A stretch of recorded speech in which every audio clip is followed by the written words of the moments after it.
Short on iPhone എന്ന പേരിൽ iPhone market ചെയ്യാൻ ഉപയോഗിച്ച ഒരു സ്ട്രാറ്റജി ഉണ്ട്.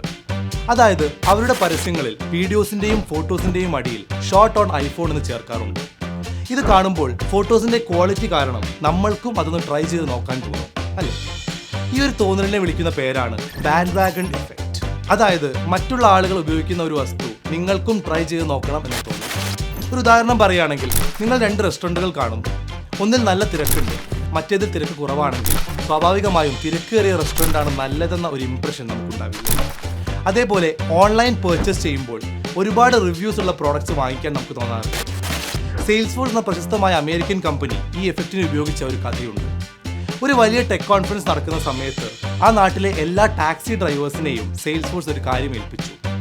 അതായത് കോൺഫറൻസിന് വരുന്ന ഓരോ ആൾക്കാരോടും സെയിൽസ്ഫോഴ്സിനെ കുറിച്ച് നല്ലത് പറയുക. അങ്ങനെ കോൺഫറൻസിനെത്തിയ ആളുകൾക്കിടയിൽ സെയിൽസ്ഫോഴ്സ് എന്നത് ഒരു പരിചിതമായ പേരാവുകയും അവരുടെ പ്രൊഡക്റ്റ് നല്ലതാണെന്ന ധാരണ ഉണ്ടാവുകയും ചെയ്തു. നമ്മൾ അറിഞ്ഞോ അറിയാതെയോ ഓരോ ദിവസവും ബാൻഡ് വാഗൺ ഇഫക്റ്റിന്റെ ഇരകളാണ്. നിങ്ങളുടെ ടാർഗറ്റ് ഓഡിയൻസിനെ കൃത്യമായി മനസ്സിലാക്കി ഇത്തരം സൈക്കോളജിക്കൽ ഹാക്സ് ഉപയോഗിച്ചാൽ നിങ്ങളുടെ ബിസിനസ്സിലും ഇത് നല്ല ഗുണം ചെയ്യും.